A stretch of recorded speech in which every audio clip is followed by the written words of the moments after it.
Hey friends, this is Samantha at Young Family Farmstead, and today I'm going to show you how I built my greenhouse. But before we get started, I want to share with you a little bit about the tools that you're going to need for this project. I also just want to mention that I am not a carpenter, and I will probably say things wrong in this video, and that's okay. I am well aware that I am a newbie to building things. I will have a complete list of all the things that you need for this project in the description part of this video down below. So you don't have to worry about taking notes while we're talking. All of it will be down there for you. But I wanted to kind of show you what you're gonna need.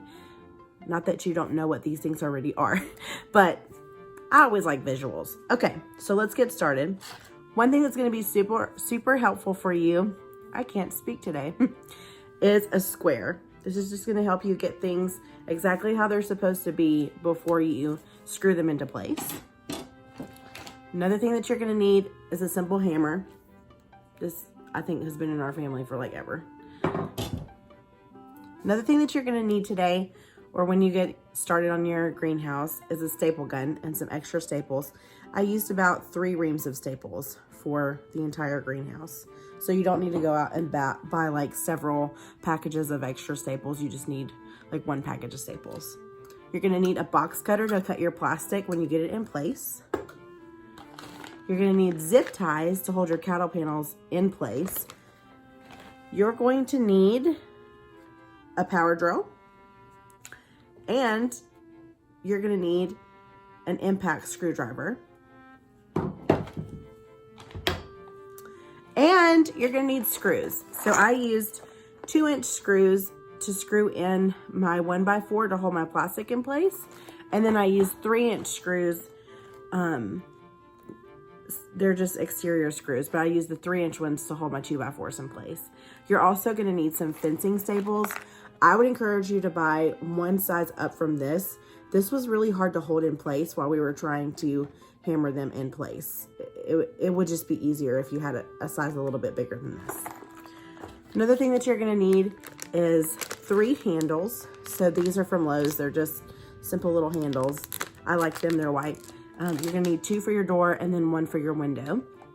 You're also gonna need a lot of 2x4s, 2 pieces of plywood, 4x8, and you're gonna need 2 cattle panels. And you're gonna need some 6mm plastic for your greenhouse. So that is the basic tools. Those are the basic tools that we used for building our greenhouse. And now we're gonna take you on a tour and show you exactly what we did. All right, let's go. Oh yeah, I forgot to mention, you're gonna need a circular saw. You don't have to use a circular saw. If you have a table saw or something better, that'll work. My motto for life right now is use what you have to the best of your ability. So if you don't have a table saw, you can use a circular saw. If you don't have a circular saw, you can find somebody who has one, but use what you got. You guys, it is raining again, so hopefully you can hear me. If you can't, then maybe I'll make another video some other time. Please excuse the chalk that's on the wall back there. We're gonna walk down to the greenhouse and we're gonna show you what we got going on down there.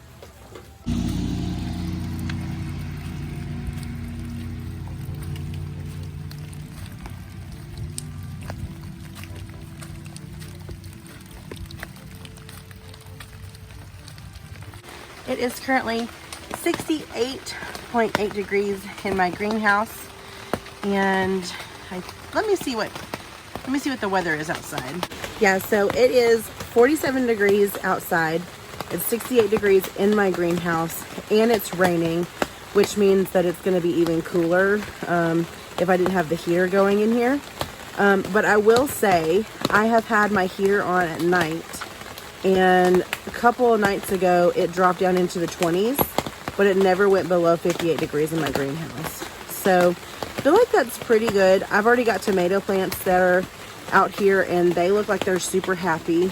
Yeah, it's working really well for me, so pretty excited about that. All right, let's get to showing you how we built this thing. Please excuse the rain, so sorry about that. So the first thing that you're gonna need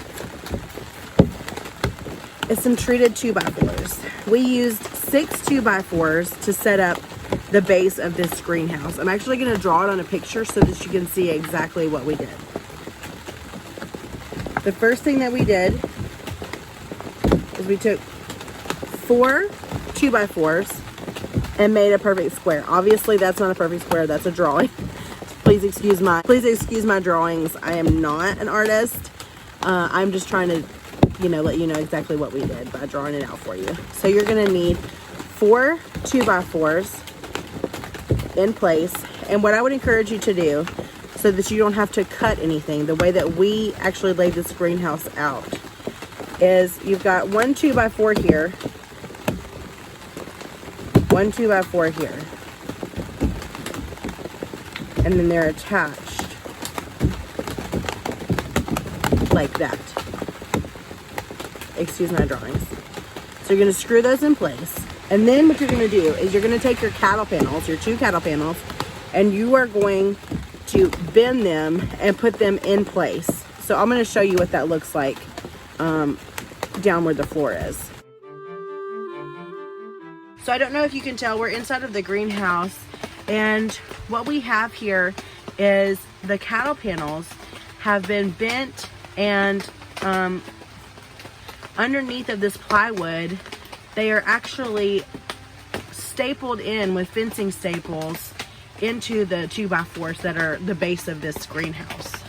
Okay, so after you get your cattle panels in place, fencing staples in place, then you can come back and start working on your plywood. But before you do that, you're going to need to use 2 more 2x4s for your floor joist. So we came back in and we placed our floor joist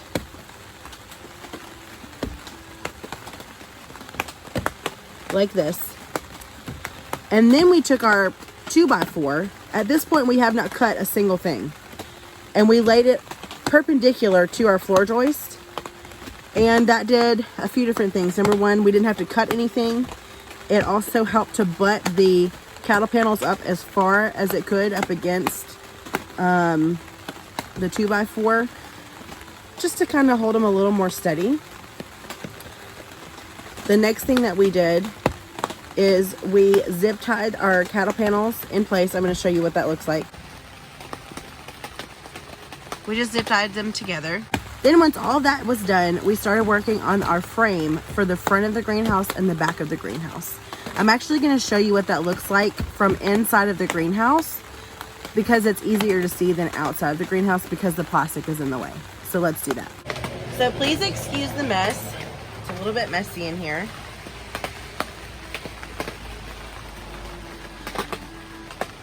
There's my little fan for my tomatoes. I don't know if you can tell, but what we did was we took a 2x4 and we used that for the frame on the bottom.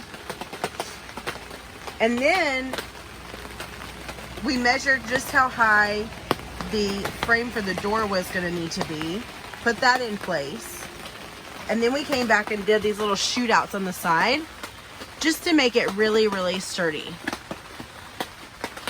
These shootouts on the side are connected on this side over here with screws, and then over here fencing staples.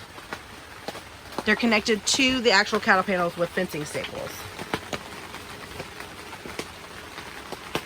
We've got our hinges for our door.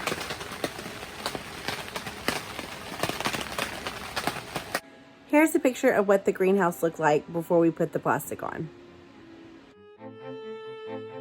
As you can see, one of the things that we used to protect our plastic from ripping from the cattle panels is this pipe insulator. It was super cheap. It's like $1.24 for 6 feet of it at Lowe's. And then once that was in place, we just zip tied it. Also wanted to show you guys a view of the back side of the greenhouse. That way you can see exactly how we built that. Got my little lights. We pretty much did the exact same design for the back of the greenhouse. I did want to let you guys know that I actually purchased a Bluetooth thermometer to go in my greenhouse, and the reason why I did that so I didn't have to come out here in the middle of the night to check what the temperature was in the greenhouse. It literally will just send me a notification to my phone anytime the temperature goes up or down. And like I said, this greenhouse has been really truly holding the heat in. My tomatoes are beginning to really thrive, so I'm super excited about that. One of the ways that this greenhouse is holding the heat in is because I did a very particular job when it came to insulating the greenhouse. I really wanted it to hold the heat, and I didn't want to have to run the power bill up a ton using this little heater that I have. By the way, this is the heater that I have. That little heater also comes with a remote, but it doesn't work from the porch. I actually have to get closer to the greenhouse to use it, but it's pretty neat that it comes with a remote. As you can see on the bottom, I came in with some insulation foam just to make sure that the bottom of the greenhouse wasn't leaking air. I used my little side shootouts as a basis for my shelves in my greenhouse, and they're pretty sturdy. Like, they're not going anywhere. I can't even bend them down. Let me put my rain jacket on, and then I'll take you outside to show you what I did with the 1x4s to increase the insulation in here. Okay, so we're going out of the greenhouse. Oh, let me get my little bucket so I can protect you guys from the rain. Okay, so what I did was I came in with some 1x4, and anywhere that I put staples to hold the plastic to the frame, I came back with a 1x4 and drilled it in place. And that made sure that no air was being able to escape from the greenhouse.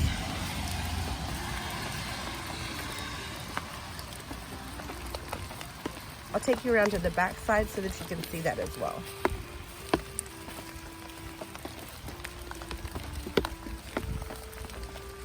Look at that greenhouse.